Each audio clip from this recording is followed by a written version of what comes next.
नमस्कार दोस्तों, स्वागत है आपके अपने चैनल पर। भारतीय संविधान एवं लोक प्रशासन यूपी ट्रिपल सी पीईटी के लिए सिलेबस नंबर ये 5 है। इसमें हम देखेंगे अपना नया टॉपिक, इसके बारे में। चैनल पर नहीं तो चैनल को सब्सक्राइब और बेल आइकन दबा दो ताकि नई वीडियो आए उसका अपडेट आप तक आसानी से पहुँच सके। चलिए तो स्टार्ट करते हैं। इसमें अनुसूचियाँ एवं उनसे संबंधित विषयों के बारे में पहले नंबर देख लेते हैं। थोड़ा सा बड़ा कर लेते हैं। चलिए तो स्टार्ट करते हैं। पहली सूची क्या है, पहली अनुसूची क्या है? तो राज्य एवं संघ राज्य क्षेत्र इसमें आते हैं। दूसरी अनुसूची में क्या आता है? तो भारतीय संघ के पदाधिकारियों को मिलने वाले वेतन, भत्ते एवं पेंशन आदि का उल्लेख किया गया है। तीसरी अनुसूची में क्या आता है? भारतीय संघ के कुछ पदाधिकारियों के शपथ एवं प्रतिज्ञान की प्रारूप के बारे में दिया गया है। चौथी अनुसूची में क्या था? तो राज्यसभा में स्थानों के बंटवारे के संबंधित में आता है, आवंटन के सब में। पांचवी अनुसूची में क्या था? अनुसूचित क्षेत्रों एवं अनुसूचित जनजातियों के प्रशासन एवं नियंत्रण के बारे में उपबंध है। पांचवी अनुसूची के अधीनस्थ क्या था? तो जनजातीय भूमि एवं खनन के लिए निजी पक्षकारों के अंतरण आकृति सुनिश्चित किया जाता है। छठवीं अनुसूची क्या आता है? तो असम, मेघालय, त्रिपुरा और मिजोरम के जनजातीय क्षेत्रों के प्रशासन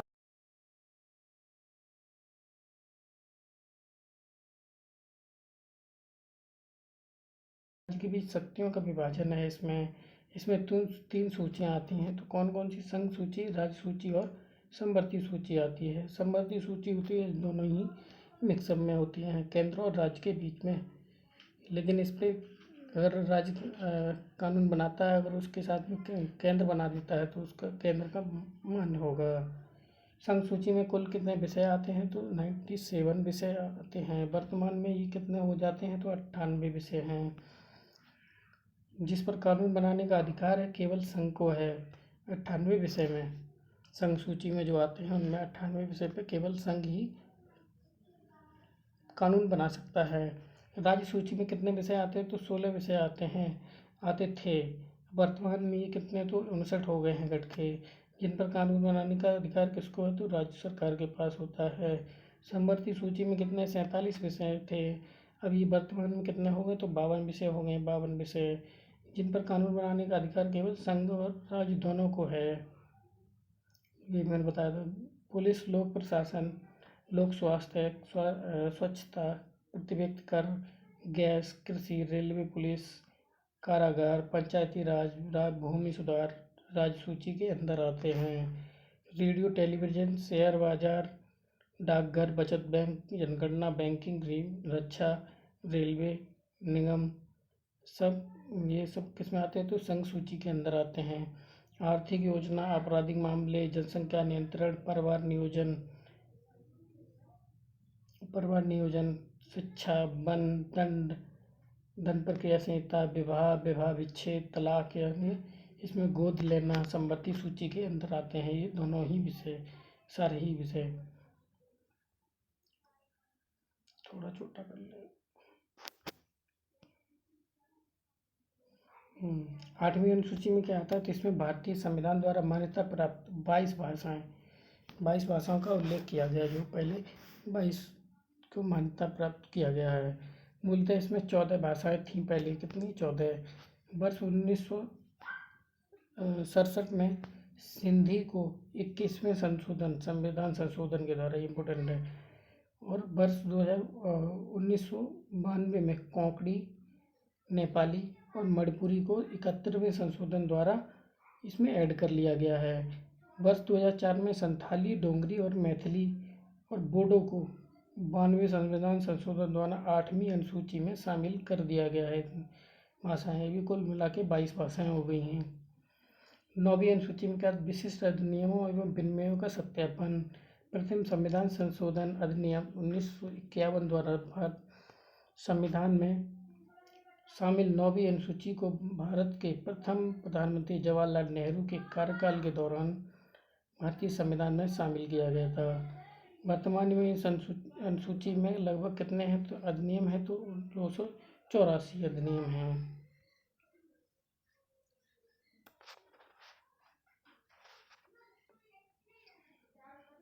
10वीं अनुसूची में क्या था? दल परिवर्तन के आधार पर निर्हरता के बारे में उपबंध देखें। 52वीं संविधान संशोधन अधिनियम 1985 द्वारा संविधान में शामिल किया गया इसको। 11वीं अनुसूची जो जोड़ी गई है इसमें क्या है, पंचायतों के अधिकार, प्राधिकार एवं दायित्व आदि के बारे में उपबंध है। 73वें संविधान संशोधन द्वारा 1992 में इसको शामिल किया गया संविधान में। इस अनुसूची में पंचायती राज को संबंधित 29 विषय हैं।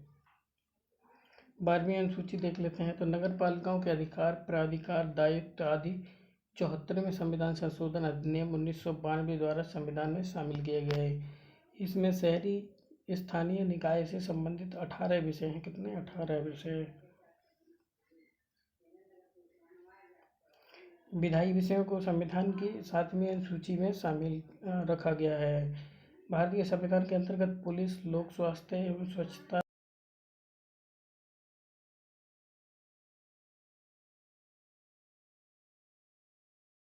पंचायती राज, भूमि सुधार राज सूची के अंतर्गत आते हैं ये सारे विषय।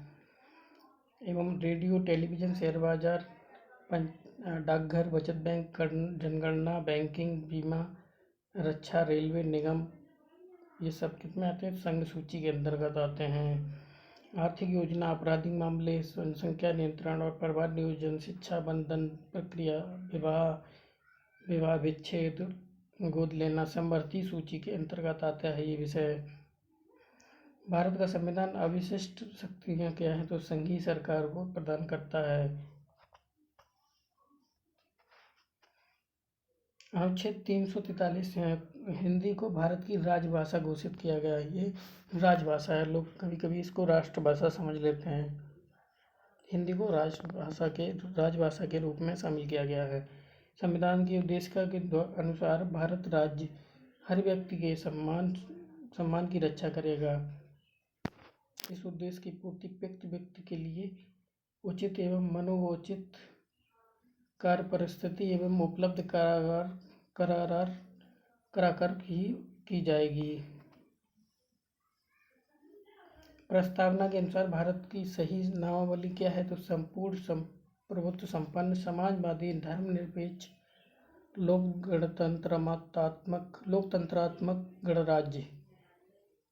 संविधान की उद्देशिका में क्या है, एक बार 42वें संविधान संशोधन अधिनियम क्या है 1976 द्वारा संशोधन किया गया। 42वें संविधान संशोधन द्वारा संविधान की उद्देशिका में समाजवादी और धर्मनिरपेक्ष अखंडता शब्द जोड़े गए। कौन कौन से? समाजवादी, धर्मनिरपेक्ष, अखंडता शब्द जोड़े गए। भारत के प्रथम प्रधानमंत्री की नियुक्ति गवर्नर जनरल द्वारा की गई थी। गवर्नर जनरल जो ब्रिटेन का था। संघीय प्रणाली में दो सदनी का मतलब है इसमें 2 सदन होंगे, उच्च सदन और निम्न सदन होंगे। जो भारतीय संसद में है उच्च सदन और निम्न सदन। उच्च सदन होता है राज्यसभा और निम्न सदन होता है लोकसभा। सरकार के संसदीय रूप की सबसे अनिवार्यतम विशेषता क्या है? संसदीय संप्रभुसत्ता। सरकार के संसदनात्मक स्वरूप में राज्य की वास्तविक शक्तियां प्रधानमंत्री की अध्यक्षता वाली मंत्रिपरिषद में सन्निहित होती हैं। संसदीय शासन प्रणाली में लोकसभा द्वारा पारित अविश्वास प्रस्ताव के माध्यम से सरकार को अपदस्थ किया जा सकता है। संविधान का अनुच्छेद 1 भारत को राज्यों का संघ यानी कि यूनियन ऑफ स्टेट्स के रूप में वर्णित करता है। भारतीय संघ में नए राज्य का निर्माण संसद कर सकती है। संसद को किसी राज्य में से उसका राज्य क्षेत्र अलग करके अथवा 2 से अधिक राज्यों में मिला करके किसी एक राज्य क्षेत्र को किसी राज्य के भाग के साथ मिला करके एक नए राज्य का निर्माण करने की शक्ति प्रदान करता है। भारतीय संघ यानी कि यूनियन के राज्यों के संसद के दोनों सदनों में साधारणतः बहुमत और संबंधित राज्यों की विधायिका की सहमति द्वारा पुनः व्यवस्थित किया जा सकता है या उनकी सीमाओं को बढ़ाया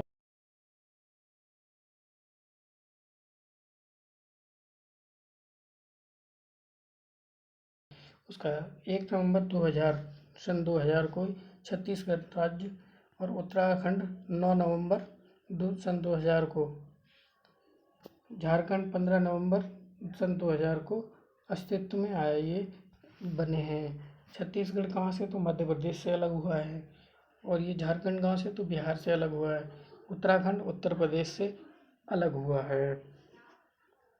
नवगठित राज्य तेलंगाना, तेलंगाना कब बना है, तो 2 जून 2014 का अस्तित्व में आए आंध्र प्रदेश से ये विभाजित होके। भारत में वर्तमान में कितने राज्य हैं, तो ये 28 राज्य हैं, 8 संघ राज्य क्षेत्र हैं।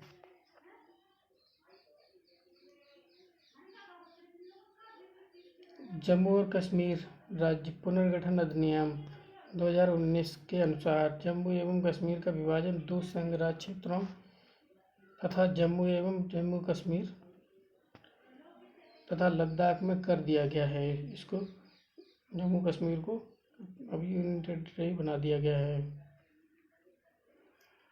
नए राज्यों का गठन, इनके बारे में इनके वर्ष दिए हैं। आंध्र प्रदेश का गठन कब हुआ, तो 1953 में हुआ। गुजरात का गठन 1960 में हुआ है। नागालैंड का क्या हुआ, तो 1963 में हुआ है। हरियाणा का 1966 में हुआ।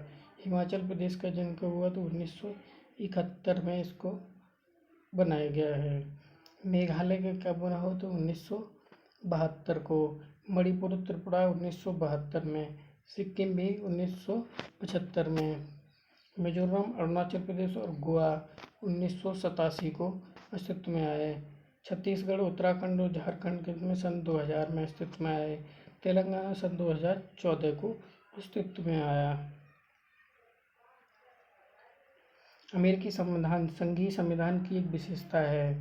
दादर और नागर हवेली तथा दमन एवं दमन द्वीप को राजधानी के रूप में दमन को निर्दिष्ट कर दिया गया है। इसको दमन बना दिया गया है। दादर नगर हवेली और दमन एंड दीप को एक ही बना दिया गया राज्य।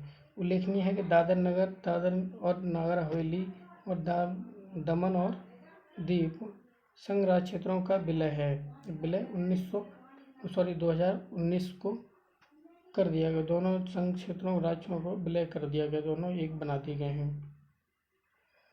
गुजरात राज्य गठन 1 मई 1960 को हुआ था। इसका 1960 में गुजरात का गठन। हिमाचल प्रदेश की राजधानी कहाँ है, तो शिमला में है। चंडीगढ़ क्या है, तो ये संघ राज्य क्षेत्र है, यूनियन टेरिटरी है। लोकतंत्र में सत्ता का संचालन जनता के प्रतिनिधियों के द्वारा होता है। भारतीय संविधान के भाग 2 में नागरिकता का उल्लेख किया गया है। भारतीय नागरिकता अधिनियम 1955 द्वारा भारतीय नागरिकता प्राप्त की जा सकती है। कैसे, जन्म द्वारा, रक्त संबंध एवं वंश परंपरा द्वारा, रजिस्ट्रीकरण द्वारा, देशीकरण द्वारा, किसी भूभाग के सम्मिलित हो जाने पर।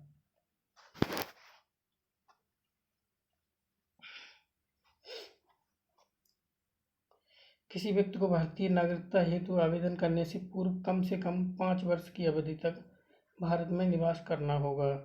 अगर उसको भारत की नागरिकता लेनी है तो उसको कम से कम 5 वर्ष तक भारत में निवास करना होगा। नागरिकता अधिनियम 1955 द्वारा प्रदत्त